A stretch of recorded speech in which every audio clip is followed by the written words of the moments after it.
efluentes, que son los que ingresan a los sistemas de tratamiento, como efluentes, que son los residuos, siempre estaremos hablando del agua, del sistema acuoso. Por lo tanto, entrar en el detalle sobre el agua es muy importante. Entonces, el sistema de equilibrio, como estuvimos viendo, se refieren al equilibrio químico y equilibrio iónico en sistemas acuosos, pero en las sustancias que tienen conductas de ácidos o bases débiles.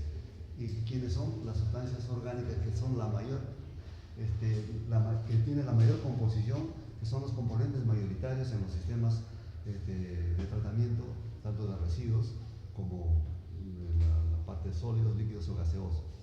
Entonces, el agua es importante saber algo de esto, ¿no?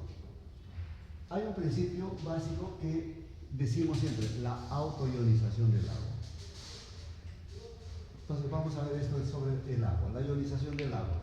Quiere decir que el agua tiene unas propiedades muy particulares y qué mejor utilizando lo que dijo Arrhenius respecto a la composición de las moléculas en base a las propiedades ácidas y básicas, ¿no?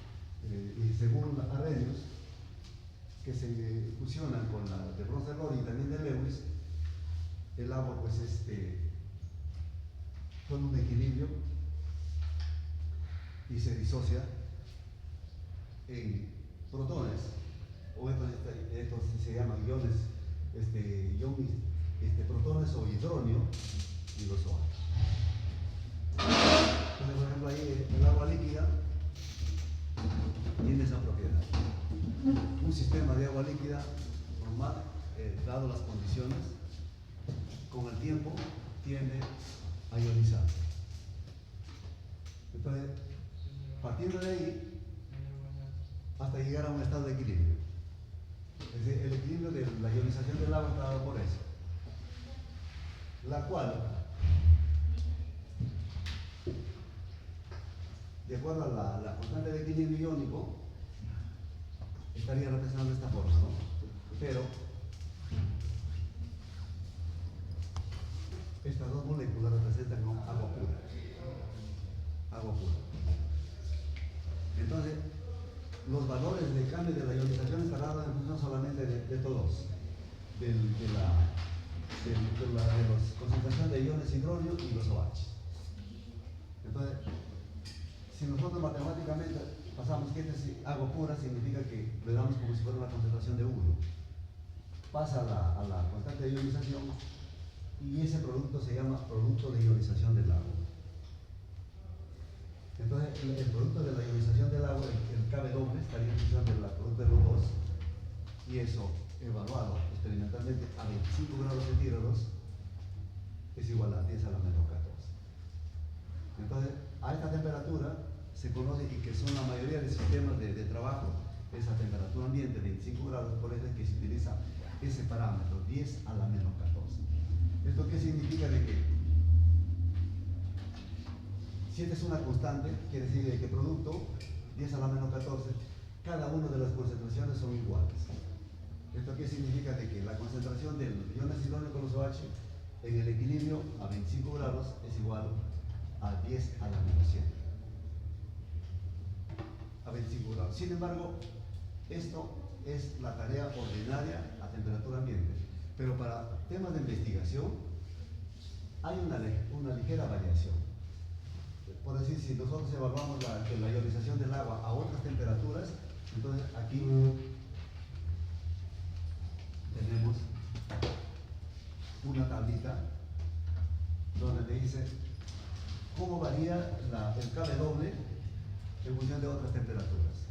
Es decir, en un escenario donde ya no trabajemos a 25, sino por decir, a 10 grados, a 0 grados inclusive, a 50, 60 o 100 grados, entonces habría que tener en cuenta este Kw con estos valores. Pero, como pueden ver, la variación no es mucho. No es mucho. A 0, por ejemplo, son 14 por 10 a la menos 15, y a 100 es 5 por 10 a la menos 13. Y el parámetro constante que se toma es esto de acá. Ahora, así como vemos sustancias químicas en estado puro, sus concentraciones en términos de mol por litro o molaridad el agua pura también tiene esa modalidad. Teniendo en cuenta que la densidad del agua es igual a 1. La densidad del agua es igual a 1 medido en condiciones estrictamente experimentales, que es 4 grados centígrados y una atmósfera de presión, y en el vacío. En esas condiciones se ha estandarizado la densidad del agua 1 y se considera siempre. Entonces, para el agua decimos que 1 kilogramo de agua es igual a 1 litro, solo para el agua. Y siendo así, entonces podemos determinar la molaridad del agua pura, es esa. Entonces, sobre esa base, el equilibrio resulta de pues, que cuanto más se aleje las concentraciones de una sustancia con el agua, a veces resulta hacer suposiciones donde los ácidos se disocian muy poco y por lo tanto, si se aproxima a la densidad, al agua pura, decimos que casi nada respecto a las concentraciones. Sin embargo, miren ahí, si en una solución se verifica que la concentración de protones y OH es 10 a la menos 7, estamos hablando que la solución es neutra. Y si es mayor que 10 a la menos 7, por ejemplo, esos valores, entonces decimos que la solución tiene carácter ácido, y si es menor que 10 a la menos 7, entonces ahí decimos que es básico. Entonces, como les decía, teniendo en cuenta que estos valores de ahí son a 25 grados. Pero si en temas de investigación ya de manera más rigurosa queremos escenarios distintos, entonces es bueno tomar en cuenta esto. Tomar en cuenta que en un escenario donde la temperatura pues, no puede ser 25, inclusive 20 siempre se considera, de 20 a 25 es el rango de 10 a la menos 14. Pero si es otras temperaturas, entonces hay que tomar en cuenta este valor. Muy bien, con estos datos importantes para la ionización del agua, justamente aparece esto que es la escala del pH. La escala del pH, que fue introducido por Sorensen, digamos que es una manera práctica a través precisamente de una escala y dar un número más apropiado para que sea más medible directamente y en vez de estar utilizando esos rangos de mayor o menor que aparecen antes. Entonces, Sorensen introdujo, dice que el pH mejor lo decimos así, ¿no? Dice ahí, por ejemplo, que es el poder del hidrógeno para expresar la concentración de los iones de hidrógeno sin tener que utilizar exponentes negativos. Entonces, para evitar la notación exponencial, entonces él estableció una escala donde lo relacionó con el logaritmo. Y decimos que el pH está expresado como el inverso del logaritmo de la concentración de los iones hidrogeniones o simplemente el logaritmo negativo de la concentración de hidrógeno. Entonces, sobre esa escala se han establecido patrones, tanto de medida como sustancias orgánicas como indicadores. Entonces, por ejemplo, ahí decimos de que la escala se mide en función de la concentración de los hidrogeniones, como el logaritmo negativo, y el cálculo establece que esa escala puede ser utilizada para dar una equivalencia a lo que significa en términos cuantitativos esto, ¿no? Por ejemplo, cuando decimos que el pH es 0, cuando la concentración de los hidrogeniones es 10 a la 0 o es o 10 a la menos 14 si se expresa en mol por litro para los OH. Si decimos que una solución es débilmente ácida, estamos bordeando de que el pH está 5, o si es el pOH 9, y que en términos cuantitativos exponencialmente hablando estaríamos en ese orden. Y si es fuertemente básica estaremos por aquí, ¿no? Donde es 14 para el caso del pH y el pOH sería 0, y en términos cuantitativos exponenciales estaríamos ahí. Más o menos para que tengan una idea cómo es que la parte exponencial puede ser sustituida solamente con el escala. Y de ahí se desprende que la suma del pH con pH es igual al pKw, que es igual a 14. Esta escala es tan útil, como pueden ver aquí algunos ejemplos, para el equilibrio. Es tan útil ese rango que podemos determinar ahí, por ejemplo, empezando de una sustancia altamente básica y una sustancia altamente ácida. Entonces, si hablamos de una, en todo caso, hablamos de una base fuerte, que es el NaOH. Buenos días. Entonces, una base fuerte, Con las bolas. como el NaOH, alcanza en la escala el valor de 14. Y una sustancia, una solución fuertemente ácida, como el ácido clorhídrico, su escala, en la escala del pH lo tenemos como 0. Entonces, en la escala del pH va de 0 a 14.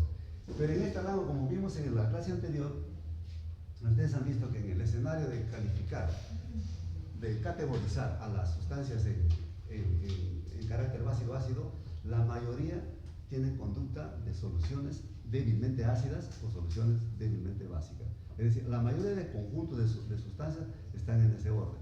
Es decir, en el manejo del trabajo en temas ambientales siempre estaremos hablando de soluciones débilmente ácidas o soluciones débilmente básicas. Entonces, en el manejo importa esta escala y aquí tenemos algunos ejemplos. Sí, pasa. Buenos días. Como decía, miren ahí, por ejemplo, en la escala, una solución de 1 molar de NaOH, que es el fuertemente básico, está en el orden de 14. Luego viene acá, por ejemplo, la escala de las lágrimas, tenemos aquí de soluciones amoniacales, tenemos aquí de leche de magnesia, soluciones de detergente, ¿no? Sal de soda, la sangre, la leche, la orina, bueno, hay una serie de sustancias acá que son de carácter doméstico y de uso industrial, un poco para entender el pH. Entonces, ahí tienen ustedes más o menos para interpretar el significado del pH. Aquí no se trata solamente de saber valores, sino interpretar. Y precisamente sobre eso vamos a empezar con lo más elemental, ¿no?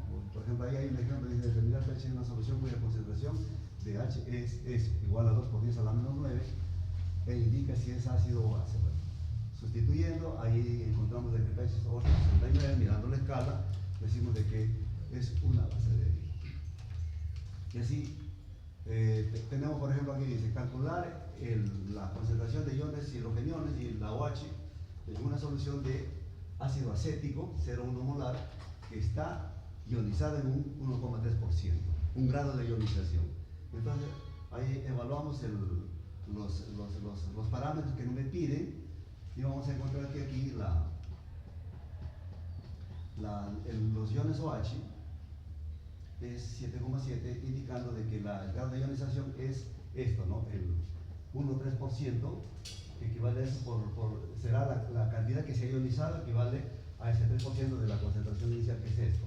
Y ahí tenemos la concentración del OH, que equivale al pH, como lo dice ahí, de la concentración del ácido de 0,1 molar. Ahora, los indicadores del pH.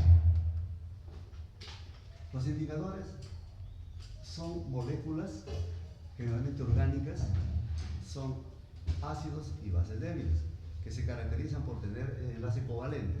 Entonces, la característica de un indicador es que cambian de color frente a la solución que se quiere evaluar. Es decir, queremos evaluar una solución si es un ácido o una base, entonces utilizamos un indicador.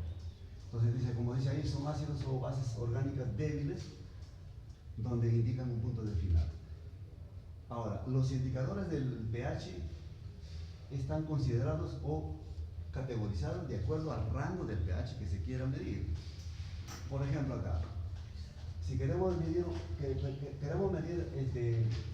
una solución que tenga un rango del 1,2 a 2,8, se recomienda usar, por ejemplo, este indicador, el azul de timol. El color ácido tiene el rojo y cuando entra el color alcalino cambia de color a amarillo, ¿no? Y así, seguramente ustedes están recordando un indicador muy usado que es la fenolftaleína. El medio ácido es incoloro y en el rango de medida generalmente está entre 8,3 a 10 de indicadores del pH. Cambia de color cuando es el medio básico, es de color, bueno, aquí se ha puesto rojo, pues un poco rosado, y eso sería, entre otros, los indicadores. Pero esto es cuando se utiliza con una solución directamente orgánica como indicador.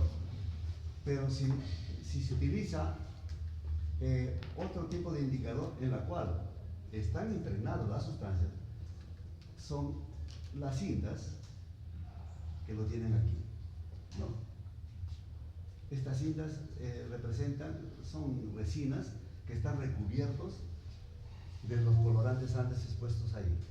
De tal manera que la medida del pH es por comparación.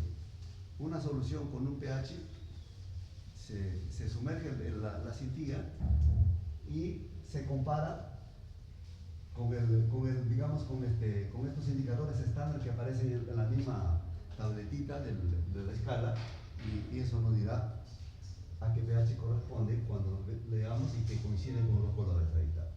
El otro método, pero bien, estas son cintas más prácticas, pero siempre están fundamentadas en las sustancias orgánicas que están impregnadas ahí, ¿no?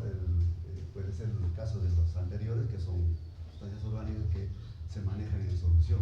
Por ejemplo, la fenolftaleína es un polvo blanco, no es soluble en agua, es soluble en alcohol, y ustedes utilizan en los boteritos una solución al 1% de fenolftaleína que está disuelto en el alcohol. Tal vez se disuelve ligeramente en agua tibia, pero la solución que se utiliza es solución líquida y se utiliza por gotas. Entonces, hay indicadores que son líquidos, pero su naturaleza estructural son sólidos, la mayoría de ellos. Entonces hay que prepararlos. Pero en todo caso, preparado o no, aquí aparecen impregnados en el polímero, o sea, en la resina, que son unas cintitas. Y lo otro es en la lectura digital, el pHímetro, donde este tiene un electrodo que precisamente ese electrodo, por su coeficiente de dilatación, hace que aquí en una lectura digital de un aparatito se pueda leer en forma directa el pH. La solución está aquí, la solución de examen, digamos, que es esta de ahí, y esa es digamos, la medida electrométrica. Entonces, el pH, pues, anteriormente se utilizaba el papel tornasol, ¿no? Que reemplazaba esto. O sea, esto reemplazaba el papel tornasol. El papel tornasol azul y el rojo. Entonces, el rojo, por ejemplo, en medio ácido era del color rojo, pero cuando era medio ácido, el medio básico cambiaba a color azul y viceversa. Y ahí está. Entonces, ahí tienen ustedes otra vez el rango del pH para decir cómo va cambiando la concentración y el pH. Y el pOH, a veces se utiliza el pOH, ¿no? Que es el inverso del pH, para poder predecir frente a qué tipo de sustancia, mediante su carácter básico o ácido, nos encontramos. Bien, aquí hay una serie de ejemplos y aquí hay un ejemplo típico. Aquí, lejos de entrar en el tema matemático, es entender en qué parte de la aplicación entra el uso de una escala. O sea, todo cálculo, toda operación matemática o toda expresión matemática que puede ser como una herramienta auxiliar para las demás ciencias, siempre tiene un límite. Miren acá, dice: un técnico de laboratorio incluye ácido clorhídrico concentrado para hacer dos soluciones, 3 molar y 0,0024 molar. Calcular la concentración de iones hidrogeniones o hidróneos, el pH y el OH, y pOH de las soluciones a 25 grados centígrados. Entonces, si es a 25, estamos considerando el medio acuoso, donde se diluye el ácido con 10 a la menos 14. Entonces, primero en el A, dice que la concentración es 3 molar. Estamos hablando del ácido clorhídrico. Entonces, con esa concentración vemos el pH. Aplicando con la ecuación tenemos este valor. Este valor. Muy bien, lo dejamos. Y tenemos el OH también ahí. El OH. Lo dejamos momentáneamente y ahora evaluamos. Y el pH también aparece ahí, ¿no es cierto? Luego evaluamos el otro. Con esta concentración, el pH es esto. Y encontramos esos valores. Entonces ahora comparan el A y el B y ustedes contrastan con la escala. La escala solamente me mide de 0 a 14 y esta está por debajo de 0. significa que para ácidos altamente concentrados o bases, no es aplicable esta escala. Entonces, el rango de aplicación de la escala son para aquellas soluciones que están dentro del rango de la categoría de carácter débilmente ácidos y débilmente básicos. En todo caso, cuando se condiciona la fuerza de un ácido a una base, tiene que ser por el proceso de dilución. Y por eso es que en el laboratorio, para hacer análisis de tal o cual sustancia, según sea su naturaleza, se tiene que preparar la solución. Y tiene que estar en el rango que se pueda dar lectura e interpretar una escala de aplicación como la escala de Sorensen, etc. Entonces, miren ustedes, lógicamente, esta es una molaridad de un ácido diluido y por lo tanto el pH perfectamente se puede dar lectura aquí. Desde una escala está 262. ¿Está? Que lógicamente se confirma que es un ácido, ¿no? pH ácido. Y el OH está en una concentración de 416 por 10 a la menos 10 molar. Y aquí me daba que el OH es 10 a la menos 15. La escala solamente me da el rango de 10 hasta menos 14. Por lo tanto, este es un ejemplo típico para hacer la comparación y deducir hasta dónde es el alcance de la escala del pH. Muy bien, y ahí tienen ustedes el caso del pH, el orden de 9, ¿no? El máximo sería 14, pero miren, aquí está un poco más de 14 en el primer caso. Ya la escala ya no responde al entendimiento de esa concentración. Aquí hay otro ejemplo donde sí se considera la escala del pH dentro de un rango del manejo de una concentración adecuada. Por ejemplo, ahí dice, el ácido hipocloroso, un ácido débil, se forma en soluciones blanqueadoras. Si el pH de una solución 0,12 molar de ácido hipocloroso es 4,19, ¿cuál es el valor de la constante del ácido? Porque la constante del ácido, o de ionización del ácido, es el indicador de lo que se dice del manejo de una escala. Ahora, cuando ustedes leen ahí, esa es la información. Hay ácidos que son muy inestables. Ustedes conocen la lejía, ¿verdad? La lejía es una sal. Es una sal, es el hipoclorito de sodio. Es una sal. Y su existencia es estable, por eso existe en los frascos.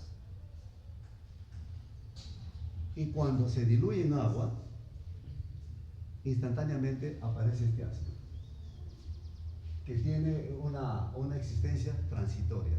Es decir, este ácido difícilmente se puede aislar. Aparece en el momento. Por eso dice ahí.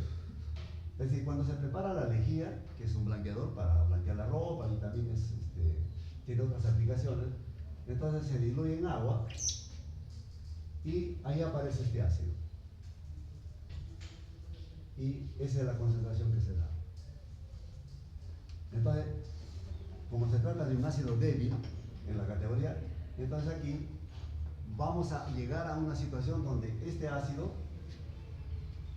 en sus condiciones de equilibrio, no se ha disociado totalmente. Los ácidos y bases débiles no se disocian por completo, es decir, no se ionizan totalmente como un ácido o base fuerte. Entonces, aquí establecemos una condición de equilibrio, pero antes ahí, ¿qué es lo que vamos a hacer? Como me dan el pH, entonces yo voy a calcular la concentración de estos iones. Y ahí tienen ahí, ¿no? Que 6,46 por 10 a la menos 5 molar. La ecuación de equilibrio es esta. Entonces, este es el ácido con el agua, me produce estos iones, y aquí vamos a encontrar el grado de ionización o disociación para que ustedes puedan interpretar bien esto en las condiciones de equilibrio de un ácido. Entonces, miren ahí, la concentración inicial es este 0,2. Al inicio, esta es agua pura, no hay concentración de hidrogeniones o hidrógenos, ni el anión no lo hay. Pero en la medida del proceso de la dilución hay un cambio, es decir, hay cantidad de X que se ha disociado. del inicial se disociado en X, y como consecuencia de ese gasto ha aparecido equivalente en los productos de aquí. Ahora, la evaluación se hace en el equilibrio. Dijimos de que el equilibrio generalmente es evaluado, estudiado en una reacción reversible. Y la conducta de equilibrio siempre lo hacen en condiciones de ácidos y bases débiles. Por lo tanto, en el equilibrio se evalúa lo que había al inicio menos lo que se gastó, y aquí lo que aparece para cada uno de ellos, ¿no? Muy bien. En ejemplo anterior le decía de que cuando la disociación es muy pobre, muy pequeña, entonces son válidos los supuestos. Pero si no hay supuestos, entonces lo único que tiene que hacer al evaluar el grado de disociación, se presenta una expresión matemática que hay que resolverlo. Pero si suponemos, entonces, si suponemos que el valor de X es muy pobre en cuanto a la ionización, entonces suponemos que 0,12 molar menos X es igual casi a lo mismo. Es decir, hay una cantidad muy pequeña. Y esta suposición tenemos que confirmarlo al final, como lo que se llama el grado de ionización. Entonces, escribimos nuevamente la ecuación de equilibrio, y lo único que hacemos es igualar con este supuesto que X es igual a la concentración del ion hidrógeno, es igual a la del ácido, y va a ser igual a ese valor que apareció ahí con equivalente a lo del pH. Y lo reemplazamos en la constante, mediante la constante de equilibrio, y encontramos este valor. Lógicamente, hay tablas donde, según la categorización de los ácidos y las bases, tienen sus valores. Y normalmente las tablas se da lo que se llama en condiciones estándar. Por ejemplo, la constante de ionización que se ha calculado aquí es esa. Y en la tabla, lo que dice ahí, el texto aparece como 3, 5 por 10 a la menos 8. Es decir, lo que se evalúa acá, más o menos se confirma lo que está en las tablas. Este es a 25 grados. Pero muy bien, entonces ustedes están viendo que aquí se está considerando a 25 grados, y la constante de ionización del medio, que es el agua acuoso, y es a la menos 14, porque es a 25. Inclusive de 20 a 25 es ese valor. Pero si ustedes manejan un tema de investigación en otro escenario donde las condiciones sean otra temperatura, porque la variable que va cambiando el producto iónico del agua es la temperatura. Entonces, lo que tendrían que ustedes es considerar esa tablita que les di antes. Si trabajan, por ejemplo, a 50 grados, cuál es el valor de la constante del producto iónico del agua. Entonces, ahí tienen esa tabla. Y ahora, para confirmar el supuesto, ¿qué se hace? Establecemos el grado de ionización, que es porcentual. Es decir, lo que se ha ionizado en lo que hubo al comienzo, por 100. Miren acá. Y es un 0,0538%. Entonces aquí se concluye que la suposición es correcta. Ahora, si ustedes quieren, matemáticamente quieren confirmar estos valores, simplemente no hagan el supuesto, sino lo reemplazan en la constante de equilibrio aquí, todo, y lo resuelven. Y lo que van a encontrar es una ecuación cuadrática. Resuelven la ecuación cuadrática y ahí van a tener que encontrar el valor que estamos haciendo la suposición ahí.